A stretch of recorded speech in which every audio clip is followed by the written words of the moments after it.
Assalamualaikum warahmatullahi wabarakatuh. Baiklah, pada kesempatan kali ini izinkan saya untuk membahas sebuah film yang berasal dari India. Tepatnya berasal dari daerah Telugu yang berjudul Sarileru Nekavaru. Awal kisah diceritakan di sebuah kampus perkuliahan. Seorang wanita bergelar profesor yang bernama Profesor Bharati sedang mengajar dan memarahi salah satu mahasiswanya karena telah berbuat tidak sopan di kelasnya. Profesor Bharati adalah sosok yang berani dan tegas dan tidak mentolerir suatu kesalahan walaupun dia harus mengundurkan diri dari tempat kampusnya. Di sisi lain diperlihatkan sekumpulan tentara sedang mengamankan area perbatasan dari mobil yang telah dipasang bom. Dan pasukan tentara itu dipimpin oleh seorang yang bernama Ajay, ditemani sahabatnya yaitu Prada. Dengan gaya yang kocak, Ajay berhasil mengamankan dan menjinakkan bom tersebut dan membunuh pelakunya. Di sisi lain, di kediaman Profesor Bharati terlihat dia menelpon putranya, seorang tentara juga, dan mengabarinya untuk segera pulang untuk menghadiri pernikahan adiknya yang akan berlangsung beberapa hari lagi. Kembali ke markas tentara. Di situ terlihat ada sebuah kasus penculikan anak-anak di wilayah perbatasan. Dan akhirnya Ajay ditugaskan memimpin misi tersebut untuk membebaskan anak-anak yang diculik. Dengan gaya yang sangat keren, Ajay berhasil menumpas para pasukan musuh tersebut dan berhasil membebaskan anak-anak yang disandera dengan selamat.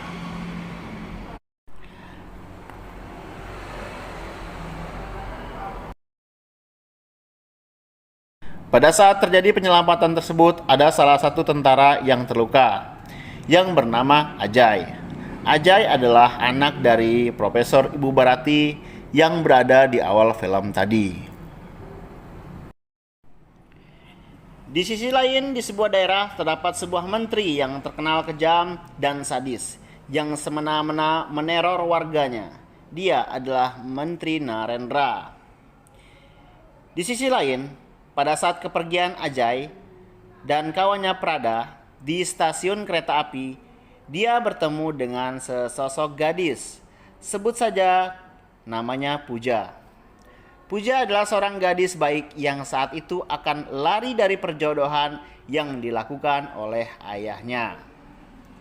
Dan di saat pertemuan pertama tersebut, Puja akhirnya mulai mencintai Ajay dan memberitahukan kepada ayahnya jika dia menolak perjodohan tersebut dan ingin menikah dengan Ajay.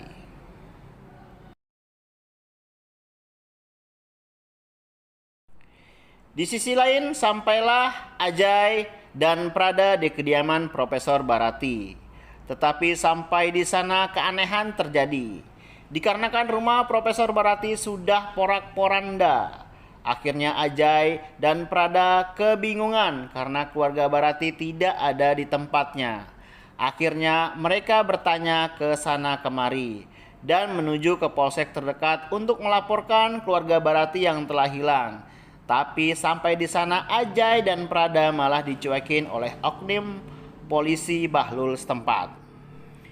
Di perjalanan dia mendapati sekelompok preman tengah menyandera para anak gadis. Dan ternyata gadis-gadis itu adalah keluarga dari Profesor Bharati. Para preman tersebut sengaja menyandera anaknya agar Profesor Bharati keluar dari persembunyiannya. Dan tak lama Ajay pun datang untuk menyelamatkan mereka.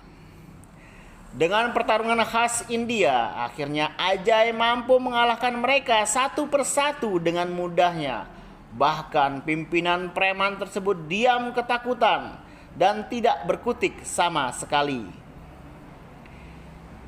Di sisi lain, Ibu Bharati mulai menceritakan kenapa dia sempat dikejar dan diburu oleh para preman suruhan Menteri Narendra, menteri yang jahat dan kejam tersebut. Bahwa pada saat itu terjadi kasus pembunuhan kepada anggota calon keluarga pengantin anaknya, yang kasusnya dianggap sebagai kasus bunuh diri. Padahal kasus tersebut menurut Profesor Barati adalah kasus pembunuhan. Mulailah saat itu Ibu Barati bertanya kepada dokter yang menangani kasus tersebut yang telah membuat laporan palsu yang menyatakan bahwa kasus itu adalah murni bunuh diri, padahal itu adalah pembunuhan. Akan tetapi dokter tersebut malah diam saja. Kemudian Ibu Barati juga melaporkan kepada polsek terdekat, tetapi tetap saja tidak ditanggapi. Dan akhirnya Ibu Barati menghadap Pak Menteri. Dan saat menghadap Pak Menteri tersebut, Pak Menteri malah menyuruh Ibu Barati untuk mencabut laporan tersebut dan mengatakan bahwa dia adalah dalang pembunuhan tersebut. Dan kagetlah Ibu Barati. Ternyata menteri di balik dalang ini semua. Akhirnya dia melaporkan Pak Menteri dan mengajukan gugatan di persidangan.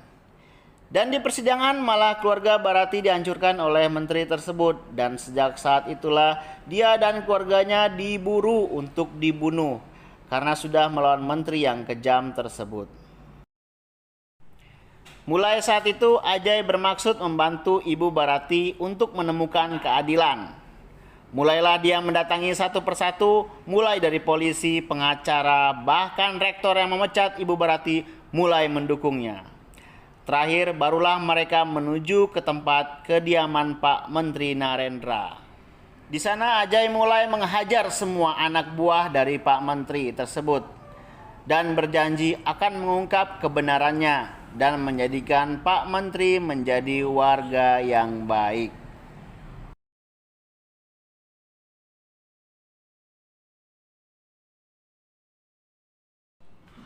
Mulailah Ajay bersama rekan-rekannya untuk mengumpulkan bukti-bukti kejahatannya Pak Menteri. Dia mulai mendatangi satu persatu rumah korban dan mencari informasi yang sebenarnya. Bahwa di sana terdapat salah satu korban yang masih hidup dan memegang kunci sebenarnya terhadap kejahatan Pak Menteri Narendra. Setelah mendapatkan korban yang masih hidup dan mendengarkan kejadian sebenarnya, bahwa selama ini Pak Menteri dan anggotanya telah melakukan penipuan besar kepada masyarakat, yaitu sebesar 5.000 crore.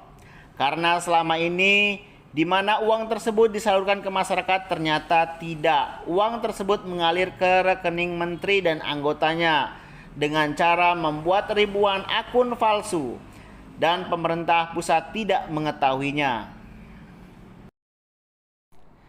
Setelah itu Ajay bersama kelompoknya mendatangi menteri dan ketua partainya untuk memberikan ancaman agar jangan sekali-kali untuk menyusahkan masyarakat dan menjadi pengkhianat negara, apalagi membantu menteri yang berkhianat.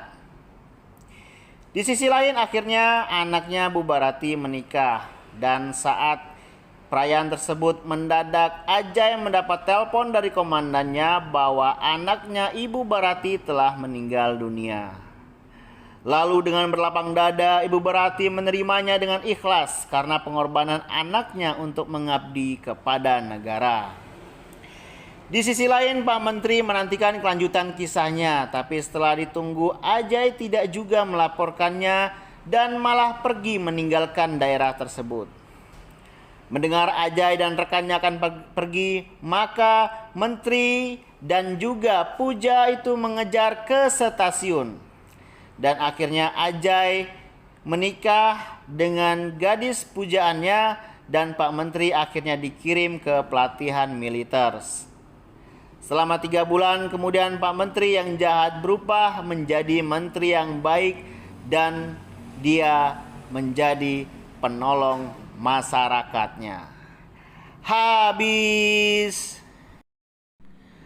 Pesan yang dapat diambil dari film ini adalah jangan jadikan kekuasaan sebagai alat tipu daya untuk menutupi keadilan dan kebenaran, karena keadilan dan kebenaran pasti akan selalu menang.